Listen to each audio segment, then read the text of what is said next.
Olá, tudo bem? Bem-vindo ao meu canal do YouTube.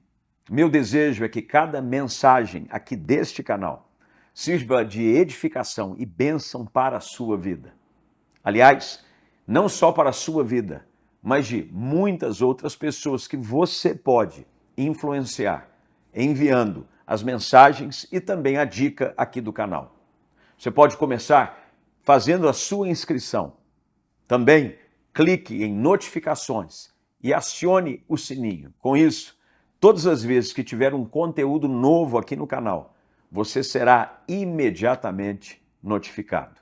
Que Deus te abençoe e que você possa, cada dia mais, crescer em graça e em sabedoria na presença de Jesus. Êxodo capítulo 1, nós vamos ler do verso 1 até o verso de número 10. Diz assim: estes são os nomes dos filhos de Israel que se mudaram para o Egito com Jacó, cada um com a sua família: Rúben, Simeão, Levi, Judá, Issacar, Zebulon, Benjamim, Dan, Naftali, Gade e Asser.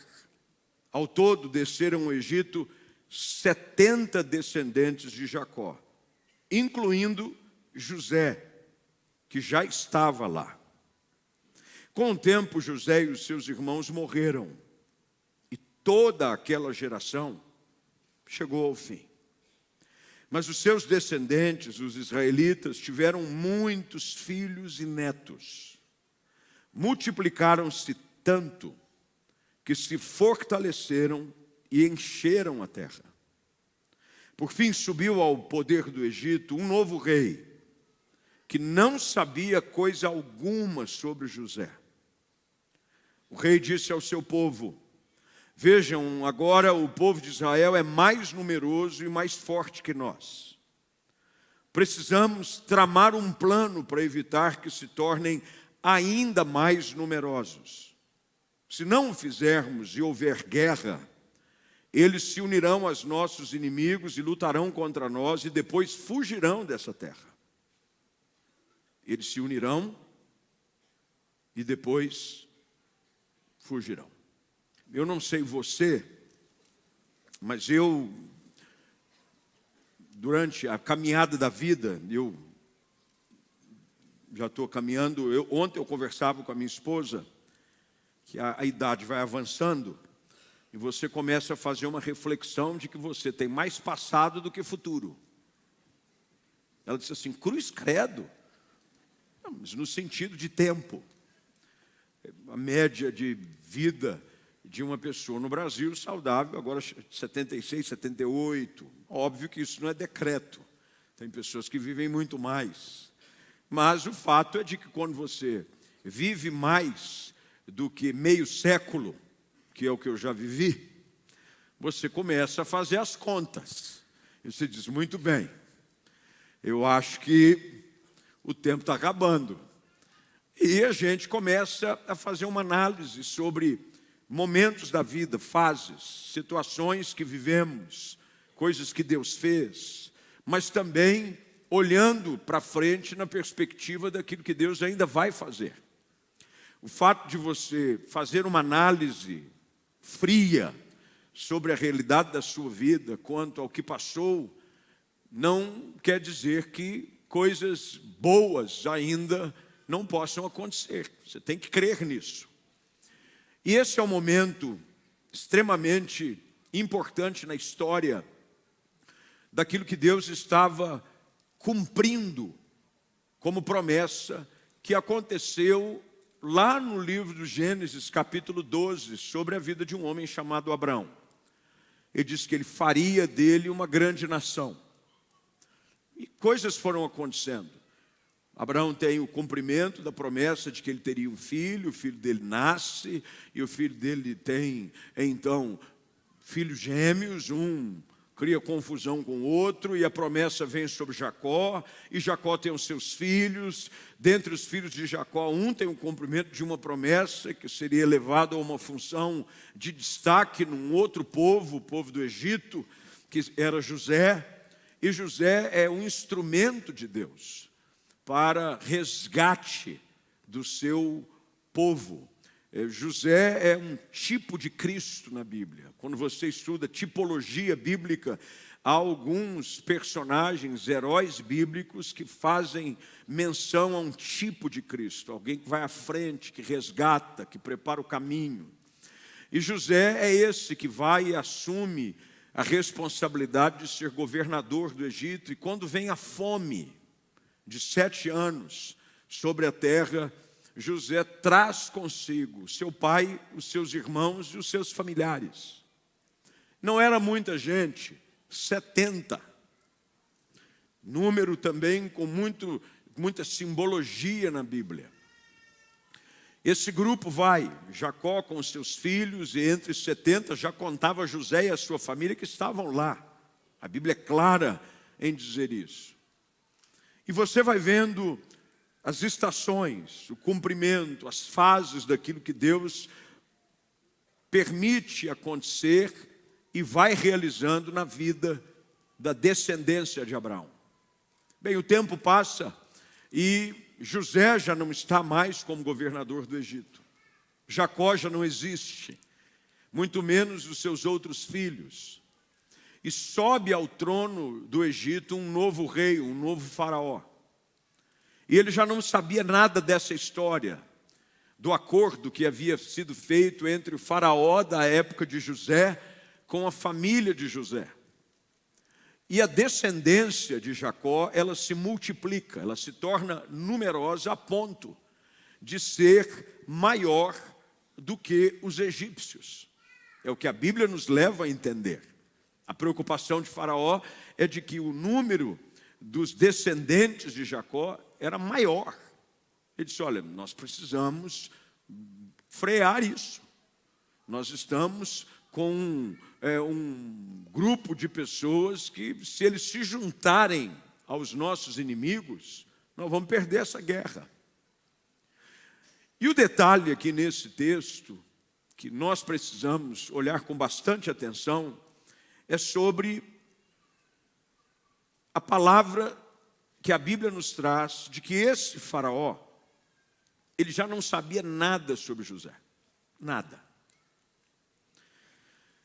E às vezes nós olhamos para essa história e nos lembramos de que pessoas podem se esquecer das promessas e dos acordos que aconteceram. Mas Deus nunca se esquece. As pessoas podem se esquecer de nós, mas Deus não se esquece. E agora, Faraó diz muito bem, precisamos tramar alguma coisa para impedir o crescimento e a expansão dessa nação. Bem, baseado nesse plano, nessas palavras dos primeiros versículos, que eu quero falar um pouco sobre o que nós devemos fazer diante de situações aonde não estamos entendendo o que está acontecendo. Momentos aonde nós achamos que todos se esqueceram de nós, de que as coisas não estão acontecendo do jeito que nós gostaríamos. O que nós podemos aprender com essa história? Bem, primeiro é de que haverá sempre oposição por parte do nosso inimigo para nos impedir de caminhar em direção ao cumprimento daquilo que Deus prometeu. Você vai olhar para o texto e nós lemos isso claramente no verso de número 10, de que a estratégia de Faraó com os seus líderes era essa: precisamos tramar um plano para evitar que eles se tornem ainda mais numerosos. Se algo comum desde o início é uma trama, é algum tipo de estratégia para nos impedir de viver aquilo que Deus prometeu. Eu e você precisamos ter isso claro na nossa mente. Por vezes isso é uma estratégia espiritual e às vezes é uma estratégia humana.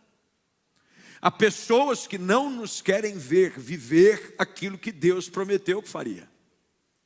Mas juntamente a isso há também uma estratégia contínua e incansável das trevas, de não permitir com que os planos de Deus se cumpram na nossa vida.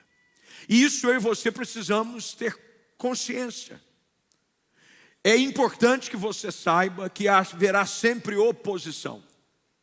Haverá um plano, uma estratégia por parte do inimigo, e como eu falei sobre tipologia, Faraó é um tipo de príncipe do reino das trevas. Ele personifica a figura de Satanás, que aprisiona, que escraviza, que impede, que quer oprimir.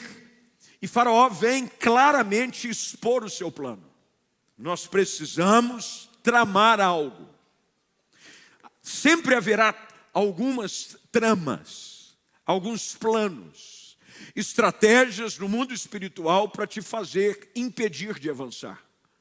É por isso que eu e você precisamos ter entendimento e discernimento espiritual. Porque há armadilhas, há ciladas que o diabo coloca em meio à nossa jornada para nos impedir de continuar progredindo. Qual era a coisa que incomodava o coração de Faraó? Eles estão crescendo cada vez mais.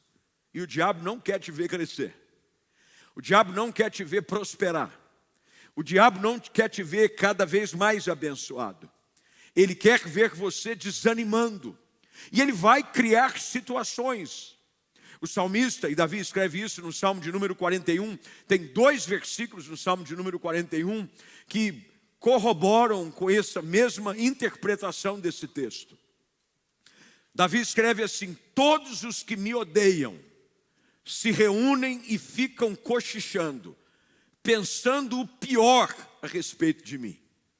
E lá no verso de número 9, e olha, Davi não está falando do diabo, ele está falando de pessoas.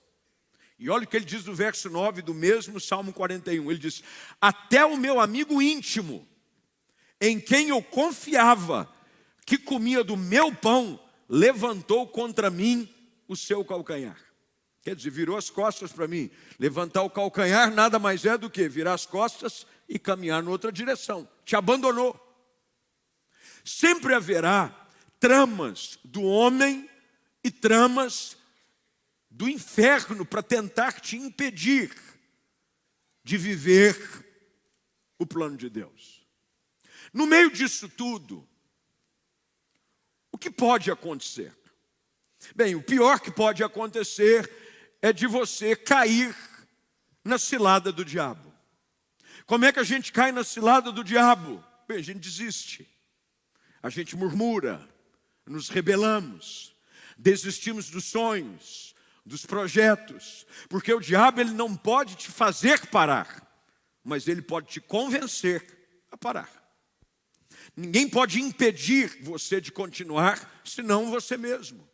E o diabo vai querer colocar pensamentos, sentimentos e situações de oposição para te fazer desistir. E quem sabe, tem pessoas aqui hoje à noite, ou nos acompanhando em algum lugar através do culto online, em que a realidade da sua vida é exatamente essa. Você está sendo pressionado por todos os lados. Você vê perseguição, há planos de gente querendo te prejudicar no trabalho. É gente querendo criar situações para a sua vida familiar. Não sei qual o contexto em que você está vivendo, mas você percebe claramente de que há uma trama, um plano para evitar que você se torne maior. O que fazer? Primeiro, é de que nestes tempos, nós vamos descobrindo alguns segredos, e dentre eles, é de que nos tempos de dificuldade e perseguição, Deus pode nos tornar mais fortes. Às vezes, é no momento mais difícil que nós mais crescemos, que nós mais oramos, que nós mais dependemos de Deus. Um dos benefícios maiores de esse tipo de experiência para crescimentos é de que, na medida que eles eram perseguidos, mais eles cresciam. Olha o que diz o verso de número 12, por gentileza, e é por isso que eu pedi para que você não fechasse a sua Bíblia. Verso de número 12. Porém, Deixa eu dizer algo para você. Sempre haverá um porém de Deus. Tudo que o inimigo trama contra você, Deus tem o poder de reverter em bênção. Olha o que ele diz. Porém, quanto mais eram oprimidos, mais os israelitas se multiplicavam. Há alguns momentos que a perseguição, a dificuldade, não é para te impedir, é para te fazer crescer. Aquilo que você chama de dificuldade nada mais é do que uma oportunidade para você multiplicar, crescer e expandir. Nós definimos esse ano como posso dizer assim, a frase para o ano da igreja, de que é o ano da expansão. Mas toda expansão, ela sempre está envolta em dificuldade. Porque o diabo não quer nos ver avançar. Todas as vezes que você se predispor a avançar, o diabo vai começar a colocar planos para te fazer parar. Mas quanto mais você está determinado em avançar, mais você vai multiplicar. O plano de Faraó, do rei do Egito, era um, mas mal sabia ele de que assim como nós cantamos, é um hino antigo da igreja, que diz, ninguém detém, é obra santa. Nada pode impedir o avanço de alguém que tem promessa de Deus. Se você tem promessa de Deus para a sua vida, nada pode impedir aquilo que Deus diz que faria na sua vida. Se você crê, diga amém. Eu preciso crer nisso. De que o trama dos homens, as estratégias de quem quer que seja, muitos se levantam contra mim, Davi disse no Salmo de número 3. Como cresceram os meus inimigos. Muitos são os meus adversários. Muitos se levantam para dizer, não há salvação para eles em Deus. Mas Davi dizia, porém tu, Senhor, és o meu refúgio. Tu és a minha força. Davi sabia de que mesmo com o levante de Saul que o perseguia, pedindo a sua cabeça a prêmio, colocando todo o exército de Israel para persegui-lo como se fosse um cachorro, a bênção de Deus e o cumprimento da promessa de que ele seria um novo rei não poderia ser impedido de acontecer. No devido tempo, na hora certa, a promoção chegou. Só que nesses tempos de dificuldade, eu preciso aprender, me fortalecer.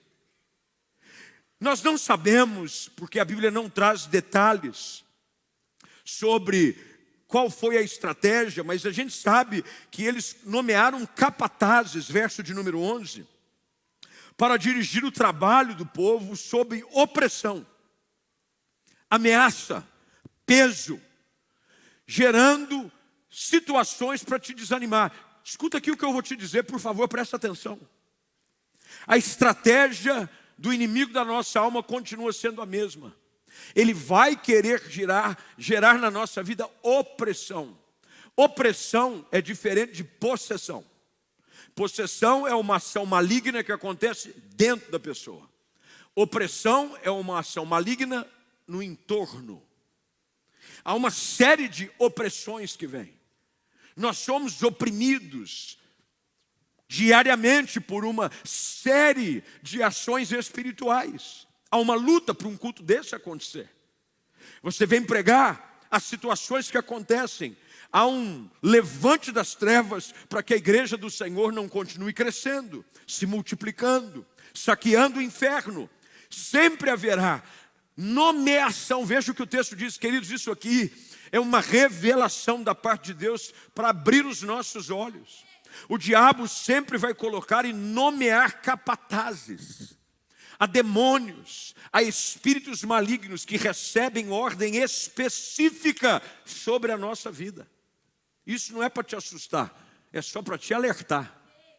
Aí, misericórdia, pastor, cruz credo, não devia ter vindo no culto hoje.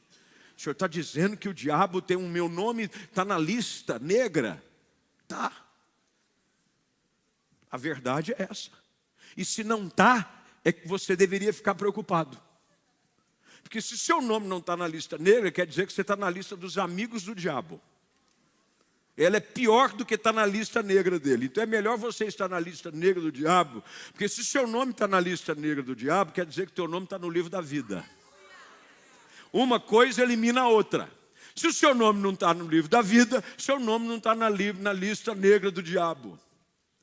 Mas a verdade é de que há setas, perseguições, há uma trama para tentar. O diabo sabe quais são os nossos pontos mais frágeis e vulneráveis. E ele vai buscar criar situações para te oprimir. O texto diz: capatazes para dirigir o trabalho do povo, sob opressão. Os israelitas começaram a construir, veja só, 2 cidades que serviam por centro de armazenamento de Faraó. O povo que era servir para trabalhando a Deus estava começando a produzir algo para o inimigo. Se a gente não tiver discernimento e entendimento espiritual, nós podemos ser conduzidos, ao invés de produzir algo para o reino de Deus, produzir algo para o reino das trevas, com reações, com palavras, com atitudes, com posicionamentos que contrariam aquilo que Deus tem para nós. No meio da nossa luta, há uma oportunidade de crescimento. Os tempos difíceis podem nos levar a ter essas experiências de dependência de Deus. Salmo de número 119, que é o salmo mais extenso, é o capítulo mais extenso da Bíblia. O salmo de número 119. 2 versículos, o 67 e o 71, e depois se você tiver, e é sempre bom você acompanhar, anota, marca, é muito importante. O Salmo 119, tanto o versículo 67 quanto o 71, dizem assim: antes de me disciplinares, eu vivia desviado. Agora, porém, eu sigo tua palavra de perto. Por que às vezes a perseguição é importante? Porque ela nos mantém no caminho. Quando você começa a ficar assim, muito sem vergonha, Deus diz: está precisando orar, filho. Vou te dar umas razões para orar. Vou te colocar no estreito vaso. E agora, porque veja a experiência do salmista, é o que ele diz no versículo 71. O sofrimento foi bom para mim, pois me ensinou a dar atenção à tua palavra. A gente vai perceber que é exatamente isso que acontece como resultado da dificuldade. Quando a gente caminha para o capítulo seguinte, capítulo de número 2, verso agora de número 23, lá no finalzinho do capítulo 23, os últimos 3 versículos do capítulo 2. Se puder colocar. Depois de muitos anos, o rei do Egito morreu. Mas os israelitas continuavam a gemer sobre o peso da escravidão. Agora preste atenção. Clamaram por socorro. E o seu clamor subiu até Deus. No meio das nossas lutas, nós aprendemos a orar mais. Tempos difíceis nos colocam mais de joelhos na presença de Deus.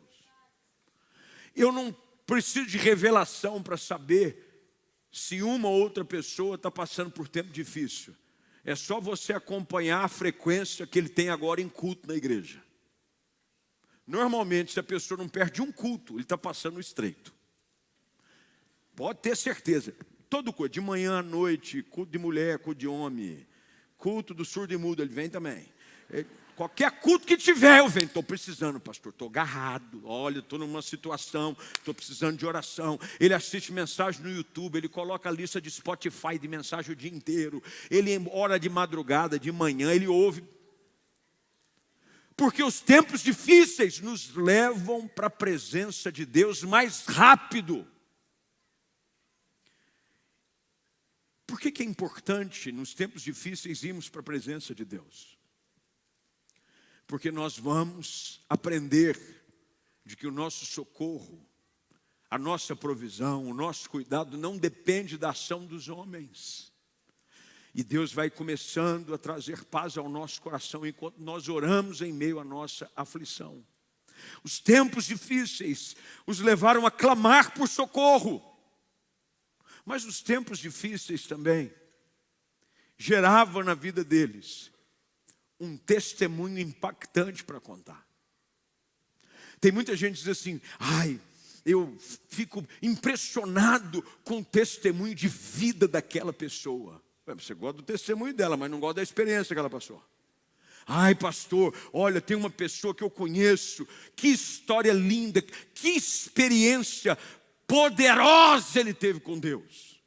Mas para ele ter uma experiência poderosa, ele passou por um vale profundo. O que nós precisamos entender é de que Deus não desperdiça nenhum tipo de sofrimento. Ele os usa todos para nossa edificação e para o louvor da sua glória. Tudo que está acontecendo na sua vida, se você prevalecer, não desanimar, vai se transformar num lindo testemunho. O seu tempo difícil vai se transformar num belo testemunho. Você ainda vai sentir alegria de contar o testemunho. Olha, tem gente que hoje chora, mas vai rir do tempo que chorou. Você vai rir. Olha, eu me lembro daquela época. Lembra quando você passou aquele momento difícil? De vez em quando você compartilha com um ou outro amigo. Eu me lembro daquela época. A gente ri agora. Mas naquela época, a gente chorava. Já contou histórias assim ou não? Eu me lembro. A gente ri agora, porque já passou. Mas na hora do sufoco, a tendência é a gente se desesperar. Mas é nessa hora que eu e você precisamos aprender a confiar. A crer de que nenhum dos planos do Senhor pode ser frustrado. A gente vai perceber de que a história de escravidão, de sofrimento, de opressão, se transforma numa linda história de livramento. Porque Faraó havia dado uma ordem para que todos os meninos que nascessem fossem mortos. No meio da perseguição, no meio dessa história, nasce aquele que se torna no grande modelo de líder que Deus usou para libertar o povo. A história de Moisés, ela nasce em meio a um momento de maior dificuldade. Deixa eu dizer uma coisa para você: as tuas maiores promessas vão nascer no meio das tuas maiores dificuldades. As maiores respostas, as maiores portas, aquilo que Deus quer fazer, vai nascer no seu momento mais difícil. É por isso que nesse momento que talvez você esteja passando e não entenda, saiba de que Deus continua abrindo portas, criando caminhos para nos surpreender, para que nós possamos finalmente perceber de que é Ele quem está fazendo a obra. E não há nada que as pessoas possam tentar fazer que vai impedir com que o plano de Deus se cumpra na nossa vida. Aquilo que está partindo do nosso coração agora, em breve vai ser a sua mais linda canção. Vai ser a sua mais linda canção. Vai ser o motivo de alegria. Vai ser motivo de testemunho. A tua luta vai abençoar os outros lá na frente. Paulo escreve aos Coríntios, e essa é uma das expressões mais transparentes do apóstolo. Ele diz assim: nós consolamos os outros com as consolações que nós fomos consolados. Deus vai usar esse momento de luta, que você vai sobreviver, creia nisso. Deus vai te levar a experiências profundas, a crescimento, a intimidade, a nascimento de livramentos e portas novas. E depois de tudo isso, você vai ser usado para abençoar outras pessoas. A tua história vai encorajar outros. Aquilo que Deus está fazendo na sua vida vai servir de ânimo, de encorajamento para pessoas que passam pela sua mesma luta. Porque não há testemunho maior do que alguém que passou pelo vale da dificuldade e venceu, e sobreviveu, e saiu de lá mais forte. Foi depois desse tempo que Deus tira do Egito uma grande e forte nação. O que está acontecendo na sua vida não é para sufocar nem impedir aquilo que o Deus um dia permitiu que o seu coração sonhasse. Deus está produzindo algo. E quando chegar o tempo da liberação de Deus, vai sair um exército. A Bíblia diz que quando o povo saiu do Egito, acredita-se que eram mais de 3 milhões de pessoas. Você não está entendendo. Há algo que está sendo produzido, algo que Deus está gerando. Há um exército, há uma nação, há uma promessa que está sendo construída em meio à dor, em meio ao sofrimento, em meio à perseguição. Mas quando vier a intervenção de Deus, quando Deus chegar e dizer, deixa meu povo ir, vai sair um exército, e sai uma nação inteira, e sai cheio de espólios, sai cheio de riqueza, não ficou nada para trás, porque Deus tinha uma promessa que estava sendo trabalhada em meio àquele momento. Hoje eu creio que Deus te trouxe aqui para você abrir os seus olhos, e entender de que tudo aquilo que você vê acontecendo, perseguições, lutas, gente querendo te atrasar, gente querendo te impedir, nada mais é do que um cenário que Deus permite para que você se torne mais forte, para que você se torne mais dependente dEle, para que você ore mais e para que você veja o livramento do Senhor. O diabo vai vir com palavra de morte, mas Deus sempre vai gerar um escape. E na hora certa, vai vir uma palavra do céu. Vai vir uma revelação sobrenatural, a sarça vai queimar, Deus vai chamar o seu nome e vai dizer, eu vou te usar para fazer algo poderoso que vai abençoar milhares e milhares de pessoas. Quem recebe essa palavra diz amém. Se prepara para aquilo que Deus já começou a fazer na sua vida. Se prepara, tem algo acontecendo, não desperdice a sua dor. Não desperdice o seu sofrimento. Nada pode impedir o que Deus disse que faria na nossa vida.